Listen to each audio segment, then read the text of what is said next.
Good morning. Thank you for joining us for the first very broadly offered Workers' Comp 202. This is a webinar that I have had in my collection portfolio, and I've given it a few times upon request, but I gave it at the May Day conference we did, and it was well received, so we thought we'd offer it to the entire community, and then from here we'll see about maybe adding it to our regular schedule. We will be talking about what you as a worker or you as a worker's advocate can do to help access benefits. We don't give legal advice. We cannot represent you in front of the board or anywhere else, but we can do education. We can educate you about these deeper elements of the comp system and thereby assist you in accessing your benefits in that way. So who is this advocate for injured workers? Well, technically that's me, and I manage an office of people. We're a small office, but we're still a group of people, and we help workers in the more difficult and complex claims. So these are topics that we'll discuss today that we tend to deal with workers on every day, which is why we're including them. My civil service title is actually ombudsman. An ombudsman is a position that's common in the insurance industry and financial services as well, because the ombudsman is concerned with the health of the system. So some people have already asked some questions about where do I file a complaint about this or that? Well, it might be with my office, which means it'll come in front of me. That's an ombudsman type function. My office also is involved in fatality claims right at the start. Fatality is when someone perishes due to employment. So we do help families with those forms at the start, and we can certainly assist further on in the process. We also work with the 9/11 community, particularly myself. The World Trade Center situation is ongoing, my friends. It is not over. So what we're showing you here is the board's webpage, which has some resources for people who were impacted by the 9/11 attacks, and especially those who responded to help with or actually to perform the rescue, recovery, and cleanup that we all needed. So just drawing to your attention, we do have a rather helpful page here, and you can see in the center, we do have links to some things that are outside the board, such as the World Trade Center health programs on the left there, which are run by the federal government, and the September 11 Victim Compensation Fund, which is a federal fund that is not within the board's jurisdiction at all. Okay, and finally, in order to accomplish these functions, I do report directly to the chair of the board, the head of our agency. That's particularly important in noticing system issues. Let's begin now at the beginning, the very beginning. This is probably the only item we're taking from the 101, the Workers' Comp 101 that most of you have probably seen, but we do feel that it is important enough that we do wish to reiterate there is a way to create a safer workplace so that we don't have so many incidents. Maybe we can prevent someone from getting injured or ill or perishing on the job if we take this very simple step of people talking to each other. The Labor Management Safety Committee is one term for this. Here on screen, you have an idea on how to create one. It involves workers and managers meeting on a regular schedule with an agenda, hopefully, and discussing how to keep workers safe. You probably know the points in your own workplace where incidents are happening or where they might happen. And the idea here is to get together and figure out how to mitigate them, how to prevent those incidents from happening. You might want to perform some safety inspections. You might want to look at the equipment that you're using. You want to make sure you're using the equipment correctly according to the manufacturer and that it's maintained properly and that you're even following all the established safety processes that you should have documented somewhere. And if you don't have them documented, why don't you go ahead and do that? And make sure that you're training everyone for safety. Because this idea here is very simple and it's free. Now, here's a 202 concept. We have education. We have resources available to you. Oh, I should, that's okay. I should mention that I do wish to give you just a moment overview of what we're going to do today, such as we're going to begin with these resources, and these resources are going to be important for workers and their advocates. And then we're going to have a big section on indemnity, the lost wage benefit. We'll do medical care next. And then we're going to end with some technical information on the process, such as the appeals process, what's a settlement, please stay tuned for that one, and finding representation, i.e. attorneys for injured workers and the hearing process. So we're starting here with some resources. We are showing you right now our web page that contains our publications, or mostly their fact sheets, as we call them. And you can see this big list here. Those are all publications directed at workers, starting with that pamphlet about what's the advocate for injured workers, and then they're just moving on down the list through various topics, COVID-19, filing a fatality claim. We have them already translated into 10 or 12 languages you can see on screen. So we want to call this out to you so that you know that if you want more information on a particular topic, we very possibly have a fact sheet already prepared for you, and your advocate here is proud because he's worked on most of them. If someone wants to see the URL, if you come to our website, wcv.ny.gov, just go to the bottom of the page and you'll see a link for publications. Now, you're an injured worker, you have a claim. Do you have access to your own claim folder? If you do not, I'm going to urge you to register for eCase so that you can see all of your files. You can see every document that's in your claim folder, just like we at the board see, just like your attorney might see. Here's the screen for registration. It's very simple. We do have a unit that supports you if you have a technical problem, and I can tell you honestly and from experience, they are very, very good and very responsive. So this is me asking or requesting or encouraging you to sign up for eCase if you have a claim. And you can access eCase, of course, on the front screen on the board's website. There's a link right up on top. Your doctor cannot access your eCase file in its entirety.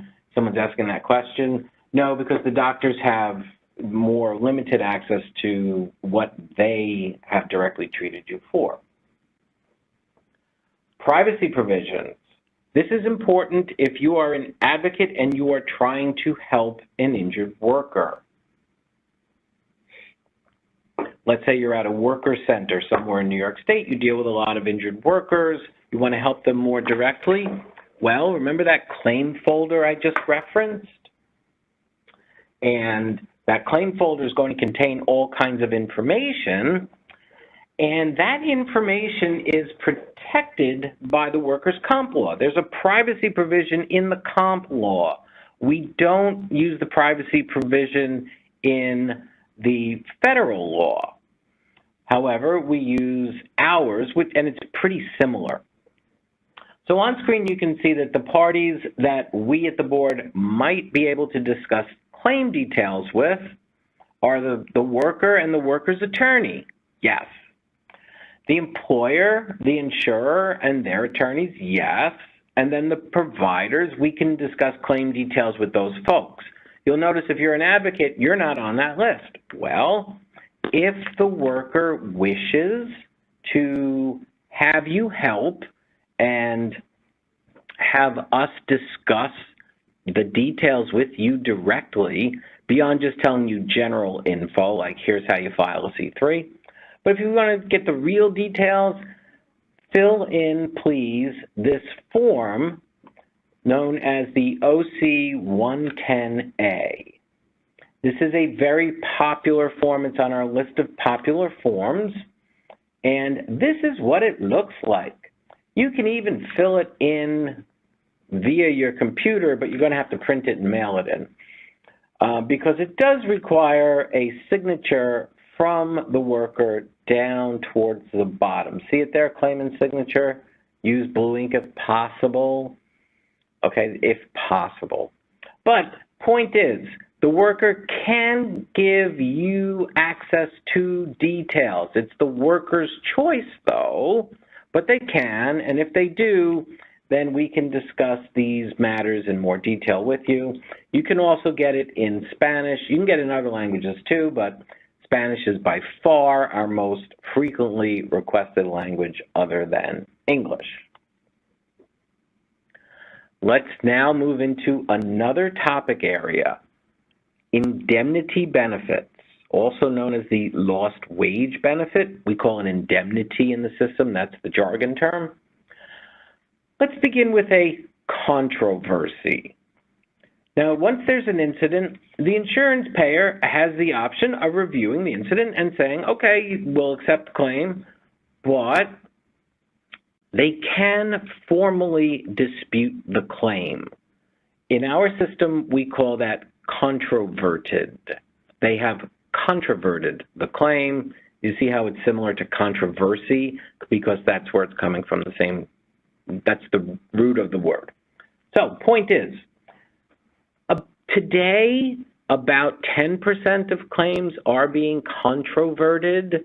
If you took out the COVID controversies, the rate would decrease. But the insurance payer can cite one of a limited number of reasons why they may controvert.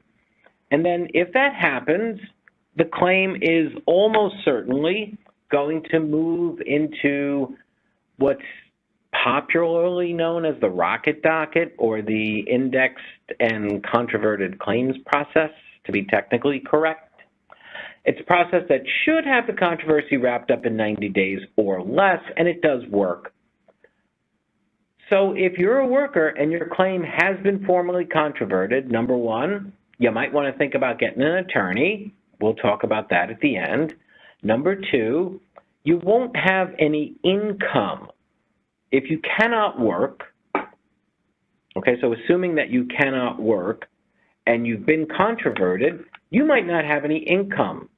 So what you can do is, in this instance, you may file a short-term disability claim. If you're eligible for comp, you're very possibly eligible for short-term disability as well. And this is the disability where you get $170 a week. This is the claim form. You can apply for this and you can get at least that income during this period. The thing I'd like you to take away from this besides that is do this as soon as possible, because it's only going to run for the period of your disability. And if you're disabled on January 1st, it's only going to run for 26 weeks after January 1st, or whatever the injury date is. So if you fill it out on April the 1st, there's no retroactive benefit. You're going to start getting your benefits on April 1st. So fill this in as soon as you know that you've been controverted. There is a concept in our system known as carrier continue payments. Everyone calls it a CCP. System loves acronyms, I'm sorry. But the point I want to make here is if you are a worker and you do have a hearing and the judge says carrier to continue payments, that directive will be on your decision, and that means that the carrier, the payer, sometimes we call payers carriers as in insurance carriers. What this means is the insurance payer may not change that payment arrangement unless another hearing is held where a judge grants them the authority to do that, as in the judge will direct a change, be it an increase, a decrease, or stopping those payments. It's going to have to come from a judge once you get this CCP order. This now is a major concept in ways that even our industry professionals might not realize, and we're going to spend a little time here on this because it factors into the indemnity benefit in so many significant ways. And if you are from a doctor's office, or you are a doctor, or some medical provider, please pay 100% attention to what we're going to speak about now because it's that important. The degree of disability. How disabled is the worker? Well, the providers, the treating providers, the providers the worker goes to for health care, we call them treating providers. They should indicate an opinion on how disabled the worker is at that time. That's called a degree of disability, and frankly, technically it's known as temporary impairment, but these are synonyms, okay? I call it degree of disability with you because it's easier to follow. Now, the degree of disability is going to be expressed as a percentage, so we're going to have some numbers here, my friends. The percentages will be from 0% to 100%. 0% means you're healthy, great. 100% means this doctor believes you cannot work because you are 100% disabled. Now, the chart you see on screen, we're taking you another step down the road because on the right we have the percentages of disability that are most commonly used. The provider can indicate any numeric percentage. However, these percentages are the most commonly used by far, and they also map over to the other side, the old school way of indicating this. Because in the past, 10, 20, 30 years ago, they used to use words for this, and sometimes people still use the words, so I'm just acquainting you with it. 100% disabled is total disability. 75% is marked. So if you see marked, that equals 75%. Moderate is 50, mild is 25. But as I said, a doctor could indicate any numeric percentage the doctor wishes that reflects the true amount of disability. Here is one way that the degree of disability comes into play. The degree of disability is actually one of the terms in the equation that yields the indemnity benefit. So, you know how you have your earnings that translate into an average weekly wage, and then 100% disability is going to be 2/3 of that? Okay, so that's what we're showing here. The maximum comp benefit is 2/3 your average weekly wage. We all know that math. So now the next thing that happens is, what's the degree of disability? 100% disability is going to yield you 100% of that benefit rate. Doctor says you're 75% disabled. Well, then you're getting 3/4 of the benefit rate. 50% disability, half the benefit rate. So here's a little math for you. Let's say your average weekly wage was $900. 2/3 of that is $600. Okay, so that would be your 100% benefit, $600. But if you've now healed and you're 50% disabled, you're getting 50% of the $600 benefit rate, or $300. This is why I'm so glad that we have so many members of the medical community on, because we need that degree of disability. We're going to speak in more detail on that topic in a moment. But right now, Adam's going to give you all a quiz. All right, thank you, Joe. You'll see on your screen here a scenario, and we want to see what you think here. You're going to see a poll pop up on your screen. They'll have an answer, true or false, and you can just choose which one you think. So Susan was 100% temporarily disabled and has been receiving $1,000 a week for the last 3 months. Susan's doctor recently said she's been healed to the point where she is now only 50% disabled. She's never had a workers' compensation hearing. Now, we want to know true or false. Because of her new disability percentage, Susan's benefit rate will now decrease to $500 a week. And again, I'm going to pull the poll up right now, and we want to get your opinion, true or false. What do you think? Is Susan's indemnity benefit or degree of disability benefit going to decrease now that she's been claimed to be 50% disabled down from 100% disabled? Joe, the answers are piling in, and it looks like we have a pretty tight race here. Looks like let's see, about we have about 75% say true, 25% say false. Now it's 80, yeah. So it's about 83. Yeah. All right. So what do we think? Well, we think that we threw a little math at you at 10:25 in the morning, but since that's probably part of your job for a lot of you, cool. Yes, the answer is Susan's benefit rate will now decrease to $500 a week, because we gave you the nice round number of 1,000. So she's getting 1,000 a week now at 100% disability. So she's 50% now. You have to take 50% of 1,000, which is 500, or half of it. So we're doing this quiz not to really test your math, although math is an important skill, ladies and my friends, but we just want you to understand that as a worker progresses in the healing process, the worker's degree of disability will come down, and the benefit rate is tied to that degree of disability, which now brings us to reporting the degree of disability. If the degree of disability should rise, the benefit rate could also rise.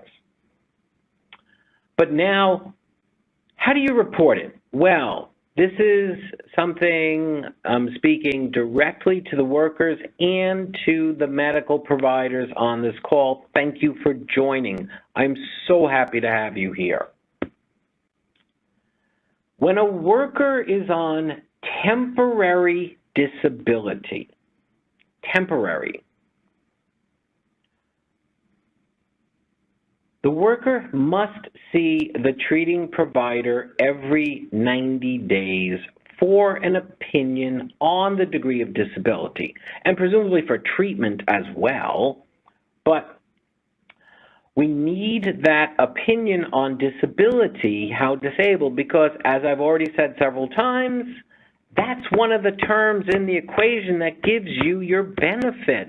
If we don't have a degree of disability, if the system doesn't have it, if the insurer doesn't have it, they can't actually do the equation, and your benefits could cease. I have seen plenty of workers who are going along on indemnity and they go more than 90 days without seeing the doctor, or the doctor doesn't file a degree of disability, the benefits are going to stop. So if you are a medical provider, you know that you're going to submit the CMS 1500. You know that's going to contain the procedure code, the diagnosis code, all of that type of information. That's the same sort of thing you're providing in every other insurance system. Great. There's one more thing we need in the comp system. You're probably going to file your treatment notes, but we're going to need the answers to these 3 questions which are on screen. Work status. Is your patient working? Yes, no. The patient's not working, well, then that puts the indemnity benefit into question, like, should it be provided? Number 2 is known as causality, from the word cause, as in, is this condition that you're treating the cause of the disability that has the person on workers' compensation? So let's say not working, yes, this is the cause. The last item is the degree of disability. How disabled is the worker? Now you file the CMS 1500. Where do you answer these questions? Well, we created this narrative report template. It's a very simple document. You can see in the top half it has some demographic info. Okay, you can handle that. And then you'll see as you come down, look at that. The 3 questions right there. Work status, causal relationship, temporary impairment percentage. So, to the providers, would you please be sure every time you're treating, when you have a temporary patient, temporary status in the comp patient, either attach that template, or if you're going to upload your notes, your treatment notes, great. Please put these 3 questions into your treatment note template so that they're answered. This will resolve so many issues if we consistently get these questions answered from all the providers who should be doing it in cases of temporary disability. Thank you for listening to that. It's really that important. There is another type of benefit known as permanent partial disability. Okay, what's this? Let's say we come to the point in the worker's healing where the worker is now classified permanent. Classified is a term that is used in our system because it means the worker has reached maximum medical improvement, the worker is as well as the worker is ever going to get, and the doctors believe the worker now has a permanent disability. Okay, there's permanent partial, there's permanent total. The vast majority of people are permanent partial or permanently partially disabled. You may hear the acronym PPD. Okay. The permanent partial disability benefit comes with a time limit. On our right side of the screen, you can see the number of weeks of benefits that one is going to get in a permanent partial. It spans from 525 weeks, which is about 10 years, down to 225 weeks, which is about 4 years. What's the number of weeks based on? It's actually based on what's called the loss of wage earning capacity. The abbreviation for that is LWEC. Everyone calls it the LWEC. So it is the LWEC, the loss of wage earning capacity, that actually drives how many weeks of benefits the worker shall receive in a permanent partial disability. We have included a chart here that we do have somewhere on our website as well, but we've included it here so you can see the most seriously injured people, those who have a 96% to 99% loss of wage earning capacity, they're going to get the 10 years of benefits. And then it declines in severity and it declines in the number of weeks of benefits that the worker may receive. This will all be done at a hearing. There will be a decision printed. If the degree of disability goes up, does the LWEC reset? Okay, someone's asking a question about a rising degree of disability and does the LWEC reset? Well, let's go to the next slide because this is what you're really asking about. Remember I said there's permanent partial disability? Well, there's also permanent total disability. We apologize. The heading on this slide should say permanent total disability. So please keep in your head I'm talking about permanent total.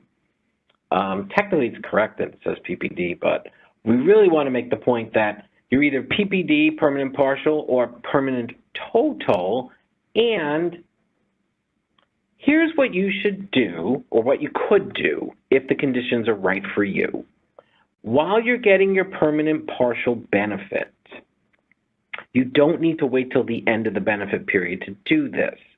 If you're getting a permanent partial benefit and your health deteriorates, your health declines, which is conceivably possible, well, you can reapply for what's called a reclassification, and you could be applying for now a permanent total disability benefit, and that comes in at least two different varieties. There's the permanent total disability, wherein the worker would demonstrate a change in condition. You know, let's say that the worker had 80% loss of wage earning capacity, and, you know, 5, 7, 8 years in, the worker is examined by treating physicians again, and they're saying, oh my, you have deteriorated. I think you now have 100% loss of wage earning capacity, or I think you fit the criteria for permanent total disability. Well, the doctors file their reports, and the worker can pursue a change in condition. There is another benefit that yields lifetime indemnity, because permanent total yields lifetime indemnity. The benefit known as total industrial disability also yields lifetime indemnity payments. That's your second bullet there. Total industrial disability is a little used benefit in our system. People don't tend to apply for this, but it's a little different from permanent total because this benefit takes into account some additional factors. It takes into account vocational factors, as in what is the real chance that this person could ever be reemployed based on age, based on facility with English, based on things such as literacy, or how easily the worker can be retrained. So the point is, total industrial disability has some other factors, and if you are permanent partial and if your condition is deteriorating, well, if you have an attorney, speak to an attorney about this. If you don't have an attorney, speak to an attorney and talk about this with the attorney. And you can mention that, yes, you heard the Advocate for Injured Workers on a webinar discussing this, because this does happen. These benefits are awarded. It's just that they're not so frequently pursued. Now, here's a best practice regarding your indemnity benefits. Please, folks, you're an injured worker. You have a bank account. You're an injured worker. You can get a bank account. If you can, well, if you're getting ongoing payments, would you please consider using direct deposit? Why are you going to the mailbox every day and looking for a paper check when you can just have it directly deposited, predictably, reliably, every 2 weeks? You don't have to worry about mail time. You don't have to worry about someone manually generating the check for you. Some of us fought loudly and proudly to make this a mandatory option for workers. If you're a worker and you're getting ongoing payments, guess what? It's a mandatory option that your payer offer you this. Would you please contact your payer, not us. We are not involved in this. This is between you and your payer. Please contact your payer. Please ask how to get enrolled in direct deposit. If the payer tells you they can't do this for you, then tell me. But they probably won't do that. They'll probably be thrilled to put you on direct deposit because it's just so sensible in 2023. Here's another tip. You're a worker. You're getting paid in cash. Why don't you keep a record? Why don't you get a notebook or open up a file on a computer or a phone and keep a record? Why don't you note who paid you, how much, what day, for what service? You know, all the things that would be on a pay stub or a remittance. Because cash is all right. There's no problem in our system with being paid in cash. It's just that we tend to get arguments about how much the worker was earning. We tend to get people who might not really have any records. Why don't you make a record? Also, workers and workers' attorneys in particular, please note where you were working when you were injured. And I mean an address. Okay, if you show up to the same place every day, okay, you're going to know that address. Let's say you work construction. Let's say you're a day laborer. Let's say you go from site to site. You spend 2 days here, 1 day here, a week there. Please note the address where you were working because there's a huge difference in us getting a C3 and the C3 says, where did you get hurt? I got hurt in Midtown. Or where'd you get hurt? I got hurt at 77777 East 40th Street. There's a huge difference because when we have the address, if there's a question of who the insurance company is or who the employer is and who the insurance company is, we can pull the building permit. The building permit is this magical document that tells us most of what we need to know to make that decision, you know, based on the input that comes at the hearings, but it gives us such a great place to begin. So if you represent injured workers, spend the 30 of the 60 minutes getting the address and then file the C3 because you will save months upon months of delays in hearings. Here's a new topic. Here's a major topic. When people signed up, they said what they were interested in. Many people are interested in this, labor market attachment. Or, are you the worker attached to the labor market? Here's what that means. Workers who are temporarily disabled, okay, we're in temporary world here, not permanent partial, not permanent total, we're in temporary world here. The start of the claim, the first section of the claim's life. Workers who are temporarily disabled at less than 100% disability.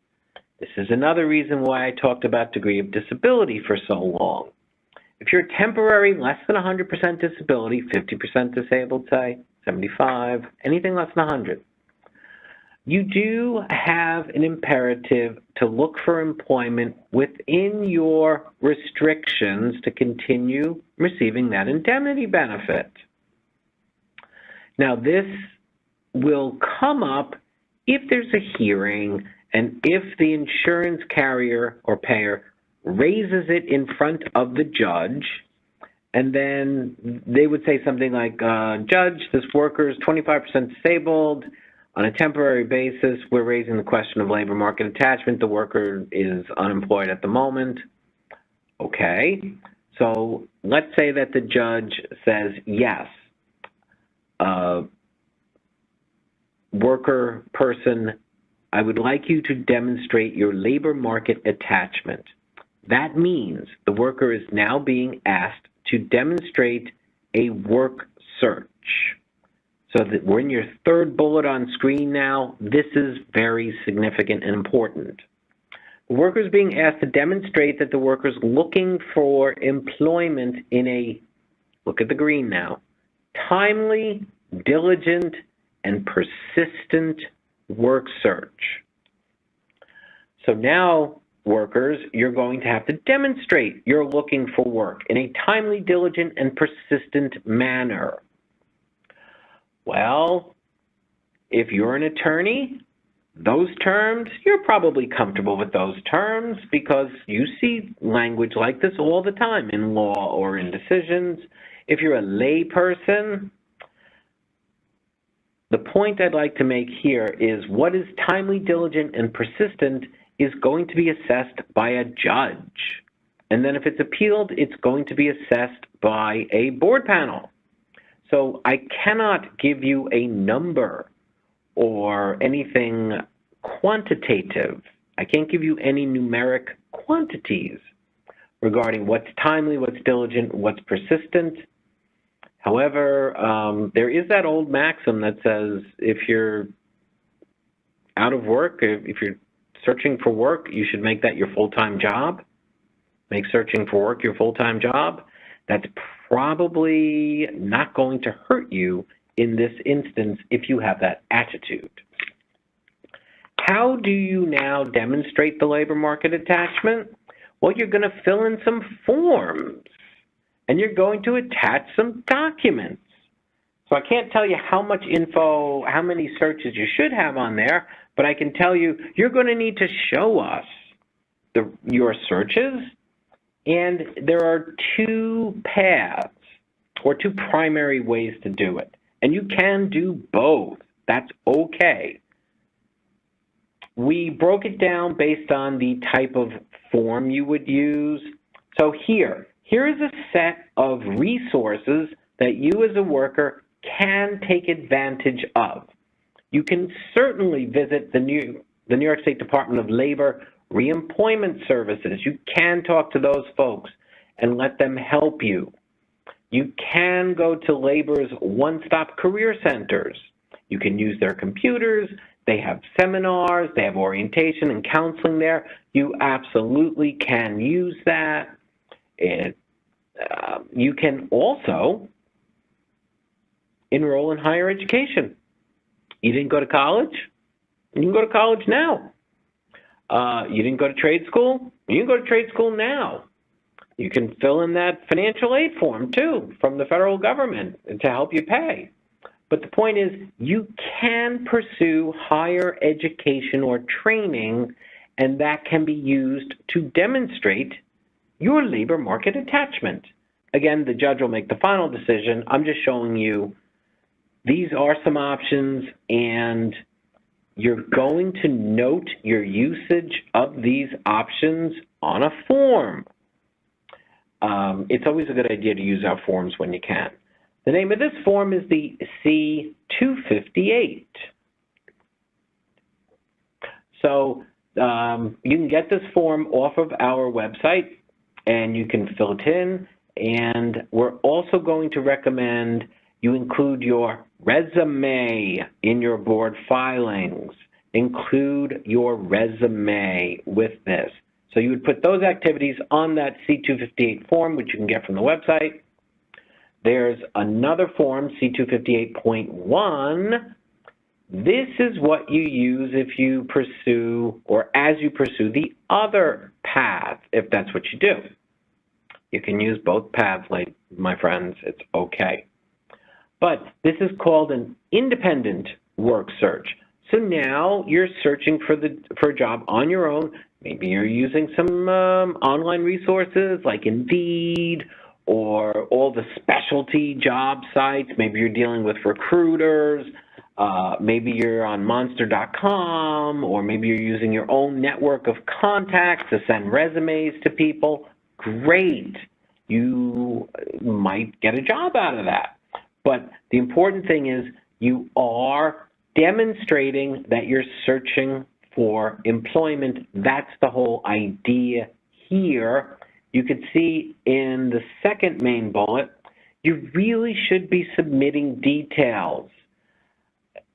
Details will probably help you here, like giving us your resume. Like if you're telling us what day you applied, what the name of the position was, the site you used, like Indeed.com, let's say, any copies of the applications, or if there's a reference number, if you got an email confirmation when you submitted your resume, great, you can include that because you're demonstrating a diligent search. You're giving us all the detail. You're saying, look, I really did this. Here's what I did. Okay, so you would use that C-258.1 form. You can get these two forms from our website. So again, you might have to demonstrate that you're searching for employment. Take it seriously. If you make looking for a job your full-time job because you're not working, well, that's probably only going to help you. Here's a new topic. There are penalties for late payment in this system.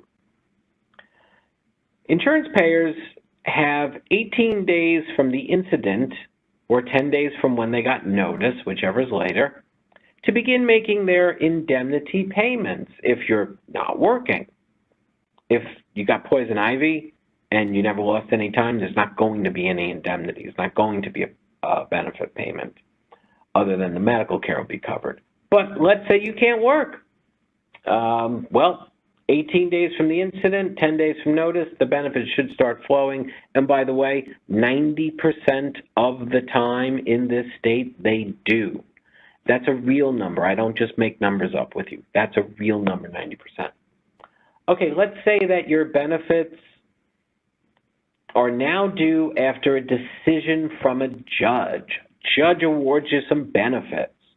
Okay, you know that the hearing happened on June 1st.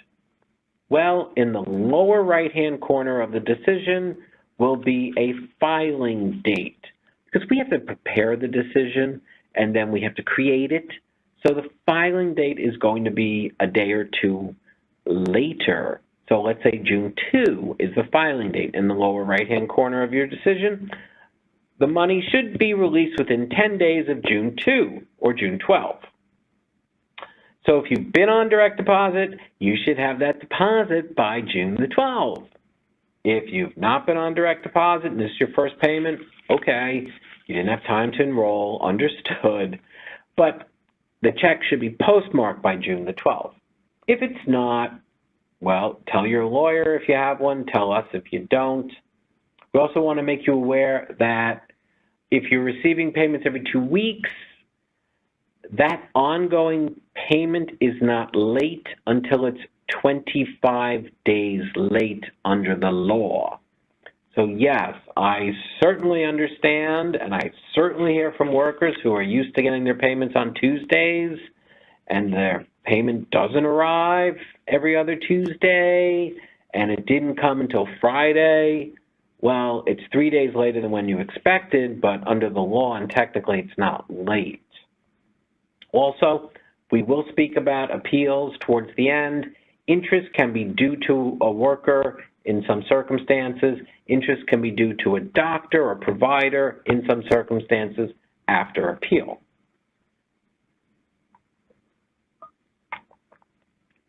All right, I think we're more than halfway done at this point, and we're now going to turn to medical care. We have medical treatment guidelines. This is the web page where we have all of the medical treatment guidelines. You can get here by clicking healthcare providers on the website. We have 16 different medical treatment guidelines at this point. You can see them, those two bullets on screen there. There you go, there they are. And the guidelines themselves are on this page. So the medical treatment guidelines, they have some standards of care, and so certain treatments and procedures are already authorized under the medical treatment guidelines. So if you're a provider, go on ahead and give your care. It's already authorized. Go on ahead and give your care. It's already authorized. But let's say you want to do a treatment that is not automatically authorized. Well, you might have to apply for a variance, or you might have to apply for a prior authorization, or if the treatment costs more than $1,000, you're going to have to apply for a prior authorization. There's a process there. I'd like to review what that process is. There are 3 levels of review once the provider submits the request through Onboard. All right, let me answer a bunch of people's questions in their heads right now. You have to use Onboard. It's really that simple, folks. You have to use Onboard. You can be a doctor in Oklahoma or Florida and use Onboard, by the way. You don't have to be in New York. And if you want more information on using Onboard and what providers need to know, Adam, don't we offer webinars regularly for providers? We do. Okay. If you go to the webinars page on the website, you'll see a list of dates. Thank you so much. Now, let's review the review process. See our little table there, levels 1, 2, 3? All right. So the provider requests the authorization. Workers, the provider has to do this. You can't do it. Your lawyer can't file into this system. Provider does it. Okay, level 1 review. It's going to go to an adjuster or more probably a nurse at the payer who's going to review this. If that reviewer says, okay, approved, great, go get your treatment. However, let's say the reviewer says, no, not approving, and they state the reasons, because they have to state the reasons, and they will. Okay, so it's not approved. It is automatically escalated to the insurance payer's physician. So now we're dealing with an actual physician, MD, DO. Okay? Sometimes physicians, with their much greater expertise, might approve a treatment that the first level reviewer couldn't approve. Fine, you've been approved, go get your treatment. Let's say, though, that the physician doesn't approve, denies. Okay? Now, level 2 is automatic. Now it's level 3. The treating provider may ask to escalate the denial to the medical director's office at the board. So now it's coming here to the board. We have true medical staff in our medical director's office. We've actually hired at least several medical professionals in recent months to help do these as quickly as possible.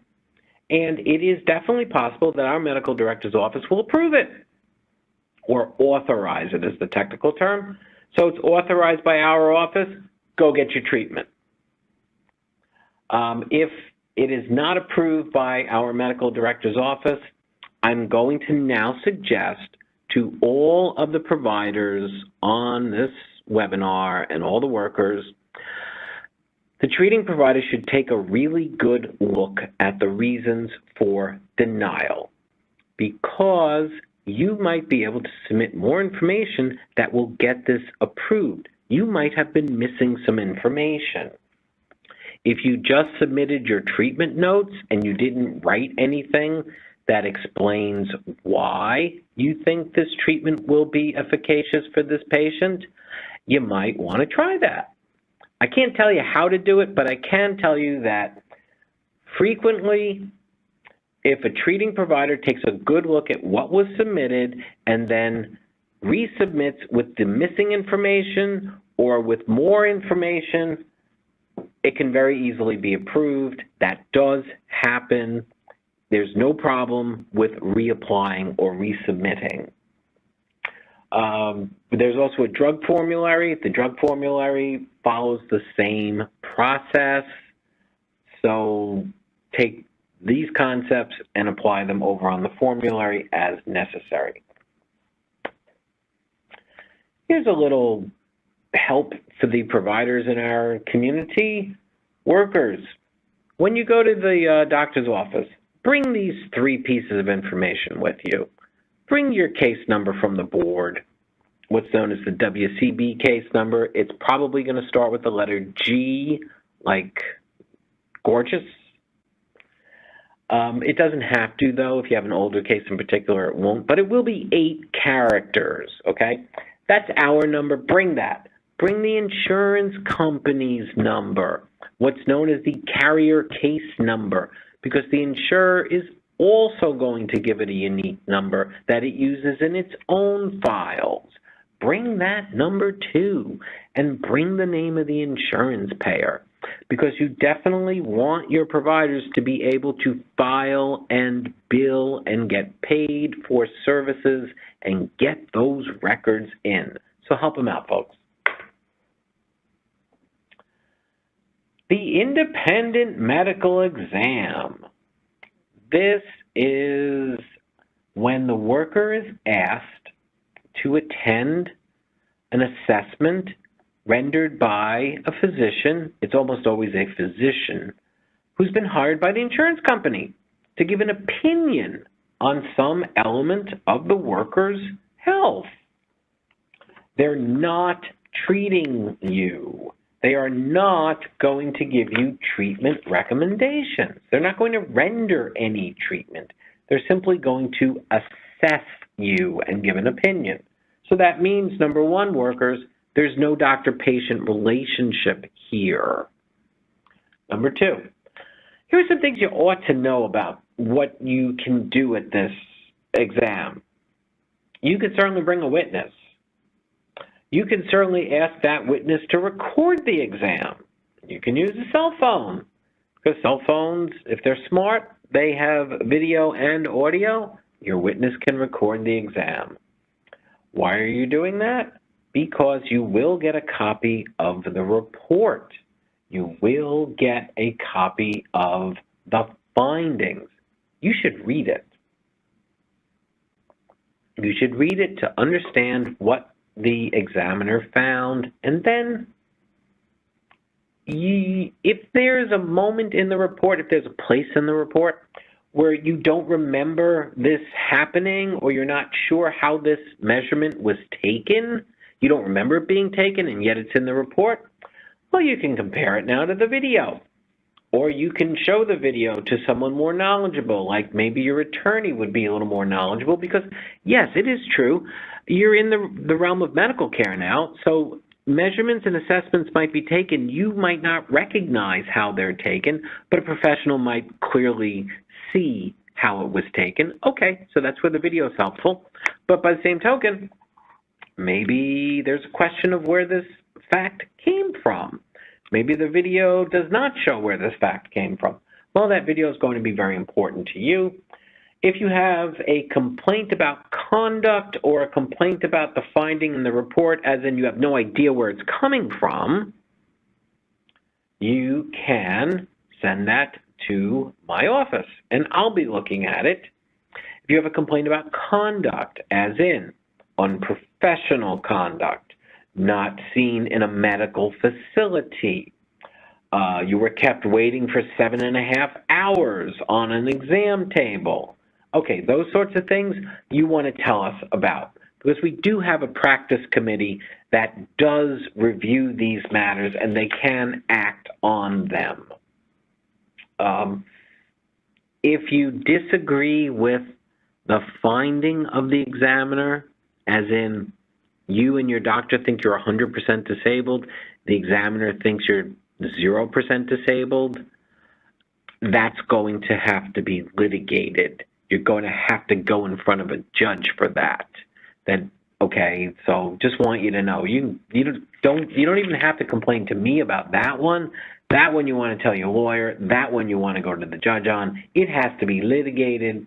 And finally, you may claim travel reimbursement to and from an independent medical exam.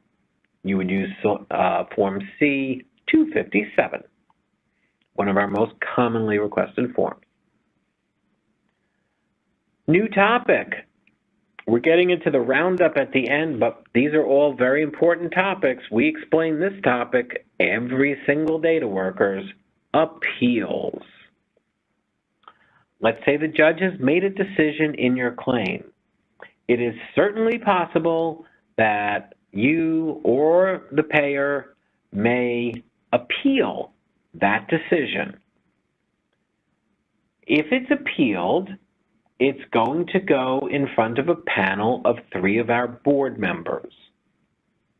Now, what you may not know is the name of the agency is the Workers' Compensation Board, but there are actually also 13 people who are the Workers' Compensation Board. They make decisions in appealed claims. So, how does the appeal process work? Every judge's decision is going to have a filing date on the lower right-hand corner. Remember when I was saying that earlier? Okay. The parties have 30 days from that date to file an appeal. If you're a worker and you want to appeal, if you have a lawyer, your lawyer is going to do this. If you're unrepresented, you can do it yourself. You would just fill in the form yourself and then, attach the necessary materials, etc. So one party appeals within the 30 days. The other party now has 30 days to file a rebuttal, to rebut it. So when you file that, it's called a rebuttal. Okay, once we have that, it's going to move now to a panel of 3 board members known as a board panel. If the judge awarded you benefits, there's a stay on your benefits, as in the insurer does not have to pay those benefits if the benefits themselves are under appeal. If there's an appeal and there's a portion of the decision that is not being appealed that calls for benefits to be paid, the insurer should be paying those.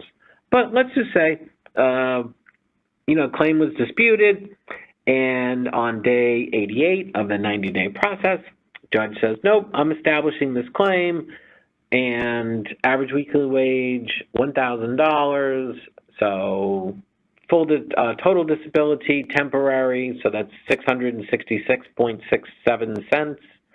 Okay, so now it's been 10 weeks, so 10 weeks at that amount yields about $6,667. Well, if the insurance company appeals it, they're not going to pay that $6,000 odd until the appeal is resolved. So let's say it's resolved. Let's say the worker prevails. The board panel says, yes, the judge is affirmed. Okay, at that point, now the payer will release the money. There could also be interest due. However, the payer does have the option of appealing to the full board. They do have to release the money, but step 2 in the process is full board review. So you had a board panel, now full board, now all 13 members of the board. Well, here's how that works.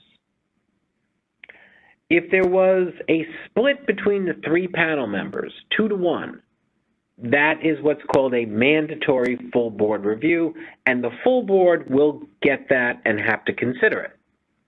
But if the 3 panel members agreed, this is now a discretionary full board review, and this is assuming someone applies for full board review. Well, it's discretionary. So the full board will get the appeal and decide if they wish to consider it or not. And if they do, they'll take it.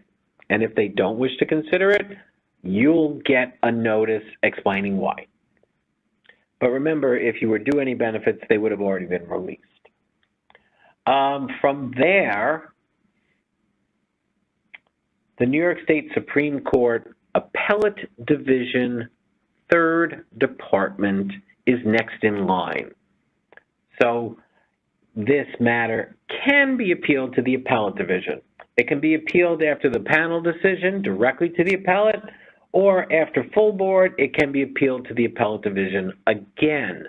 Most people tend to go through the board panel, then the full board, before going to the appellate because our appeals are free. There might be a filing fee at the Appellate Division, so they tend to do the free route first. So that is your appeal process. It's going to take some months because remember, there's 1 month just to appeal it. There's another month allotted just to rebut it. That's 2 months already. And then from there, it has to be assigned and actually worked on. So it will be some months. What's a settlement? This is a brand new topic for me to explain, and I'm so happy I'm doing this. I hope you are too, because in the workers' comp community, I see the term settlement used very freely. I hear it used very freely. I see it on social media too. There are social media groups devoted to workers' comp. I'm looking at Adam as I say that because we've never discussed this, but there are, and I do see them. And so let me explain what a settlement is. It is one thing and one thing only. It is a Section 32 waiver agreement. Here's the webpage on Section 32 waiver agreements. I'm going to urge you to take a look at this webpage if you're a worker. I'm also going to urge you to not use the word settlement in any context at all unless you're talking specifically about a Section 32 waiver agreement. Section 32 because the authority comes from Section 32 of the Workers' Comp Law. Waiver agreement because that's a technical term for what is in essence a contract. So, this is a contract between the worker and the payer that permanently and irrevocably, my friends, closes either the medical side of the claim, because remember, medical care is a lifetime benefit. I'm stating that for everyone on this call, it is a lifetime benefit. But there's also the indemnity. So those are the two sides of your claim. You can strike a Section 32 waiver agreement to close the medical or the indemnity or both. It's forever.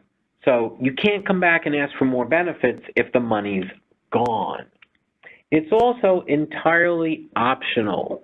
We here at the board cannot direct that it be offered. We cannot direct the negotiations. We cannot participate in your negotiations. We really cannot, not even my office. What the board does is it gets the final contract, it reviews it, and then it approves it or it rejects it. And the reasons it might reject a 32 are either that it's legally unsound or it's unconscionable. But other than that, the board doesn't have any other role here. So when you talk about settlements, this is the settlement. You're closing it permanently. So please accept this as your explanation for a settlement and accept it with peace and love. I'm just trying to help you by explaining what a settlement truly is. Oh, you want an attorney, do you, and you're an injured worker? Well, you have some resources available to you.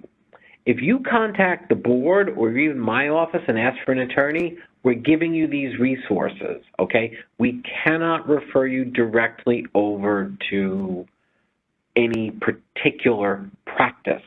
But here they are, and the resources really do work. There's the State Bar Association. There's your contact info. And Adam, we are making this presentation available to people, aren't we? So that means that you'll have this if you get the presentation.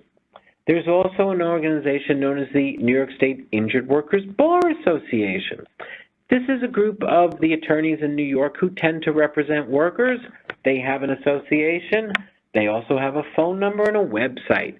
You can go there, just like you can go to the Bar Association, and you can, say, here's my name, here's what I need, here's where I live, hit submit, and they'll get in touch with you with some names. They'll make a referral. They'll give you some names you can call.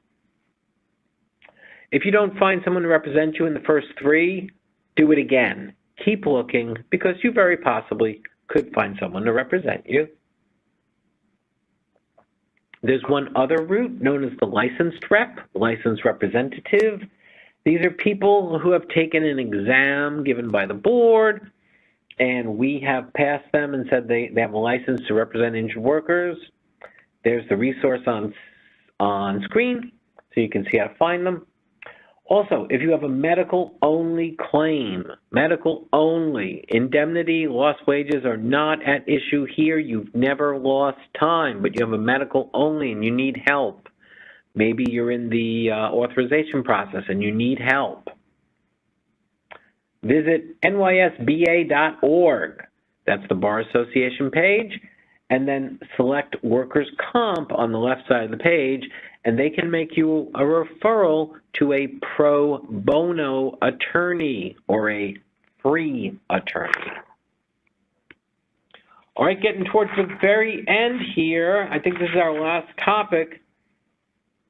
Yes, we do have hearings in our system sometimes.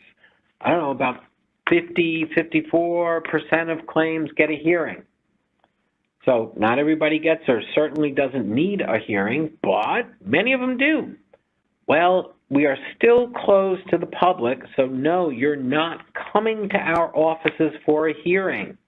However, we have this thing called the virtual hearing, which we're very proud of because this kept us operational during the pandemic.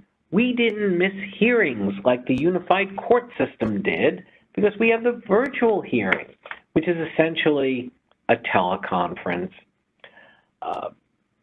If you have a device that has a camera and a microphone, you can participate via the virtual hearing. You can download the app if you want. Go to the Google Store, the Apple Store. It's right there. You can download it. If you're a system professional, I'm sure you have this already downloaded for years. But the point is, you're going to get a hearing notice. The hearing notice will contain the instructions for how to connect to your hearing. You'll get a code for the virtual hearing. Okay. So you put that code in, and you can either use the website or you can use this app, but you really should be joining this hearing. Please participate in your hearing. If you can't do that, we have directions on how to connect by phone, okay? You're going to have to call us at a special number no later than 8:30, 8:45 the morning of your hearing so we can put your info in so that the judge can call you. The judge will call you. You don't call into the hearing. Your attorney doesn't call you. The judge will call you. It's a little bit of verification and security. Here are our social media channels where you can follow us. Adam mentioned the bottom one. If you go to our website and click Notify, you can select whatever notices you wish to receive from us. We recommend it. The one above it, YouTube, that's where we have the videos of all of these webinars. And we really do have them all there. Yes, I love that. It just that's the Section 32 video that just opened up automatically there. I worked on that one, so I recommend that to you if you're considering a 32. But I just happened to notice YouTube is saying we have about 247 different videos here. So we're pretty active here, my friends. Including Workers' Comp 101? Yes, the 101 that Adam and I do as well. All right, so we're going to leave up the contact info for my website, and we're going to turn to questions. So I'm going to throw it back to Adam for a moment. All right, thank you, Joe. We do have just under 15 minutes to take your questions. We do have a lot of questions that have come in. So again, if we do not get to your question within the next 15 minutes or so, you can see the helpline number on your screen, the email address on your screen. Feel free to reach out to there with any questions you may have. As I mentioned, we do have a number of questions that have already come in, so Joe and I are going to take a quick break to sort through some, and we will be back with you shortly, so hang tight. All right, so our first question here. Joe, can you please explain what happens after Form OC 110A is sent to the board? Sure. Does the requesting party receive a copy of the e-case file? No. Okay, so great question. All right, so you submitted your 110A, it goes in the file. Now, if you, who are not the injured worker, but you're helping the worker, Now, if you contact us, we can speak more freely to you with claim details. Do you get a copy of the file? No. You don't get copies of eCase files. We don't move copies of files back and forth. How does the injured worker get medical treatment while a claim is controverted? You go to the doctor. The providers should be treating you even while a claim is controverted. They're waiting for their payments, but that's something you do when you're an authorized provider in our system. But you go to the providers. If someone refuses to treat you because your claim is controverted and it's an authorized board provider, you tell us. Our medical director's office will have a conversation with that provider's office regarding the rules. All right, next question. Can the doctor indicate a degree of disability as it pertains to the injured party's specific job duties? Yes and no. That's going to be something that the doctors are going to do, and they're going to use the tables and so forth that we have. So I don't really have a very clear answer for you on that. Sorry, but the doctors know how to do this. All right, next question. What about compensation for lost wages even if the injured worker returned to work with less functionality? Well, if you return to work on a full-time basis, you're not going to get any indemnity unless, let's say you came back to work for lower pay, and you got lower pay because of your disabilities. Well, you could qualify for what's known as the reduced earnings benefit. Maybe we should add that. There's a benefit called reduced earnings. That's because you did get hurt, you're working again, but you can't do your old job and you don't earn as much money. Well, there's a reduced earnings benefit. So, yes, you would apply for that, but yes, there is a benefit for that. All right, so going back to our scenario question with Susan and the degree of disability.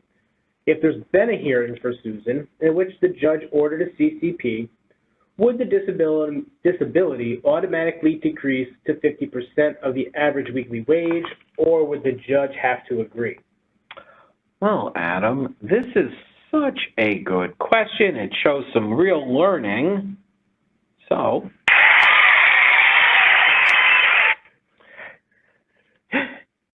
we like to have a little fun. Yes, this questioner gets it. Yes, you understand. If there's a CCP, a carrier continued payments order, then no, the payer would not have been allowed to change the benefit rate without a hearing because there's been an order from the judge for the carrier to continue payments. Now, they certainly could ask for a hearing and certainly could come back for a hearing, but no, without a hearing, when there's a CCP, can't change the benefit rate. All right, our next question. How should providers indicate permanent total disability on Form C4.3? Well, we might be breaking some news here. As the form's going to change, so if it hasn't already been released, you should indicate it in a report. You should indicate somewhere on that 4.3 that you think it's permanent total, see report, and then attach your report. However, pretty sure that form is going to change to make it a little easier to indicate permanent total if it hasn't already been changed. So sorry, I don't know off the top of my head whether that's out or not. All right, so we have someone here who's been categorized as permanent partially disabled. Once the 375 weeks end, does the medical coverage end along with the wage payment? Absolutely not. Good question, but absolutely not. Medical care for the established injuries is a lifetime benefit. If anyone ever tells you your case was closed and you did not do a Section 32, your case is not closed. You need to call me. All right, and then we have someone here who works for the New York State Police, and they are wondering if some of the rules are different for them.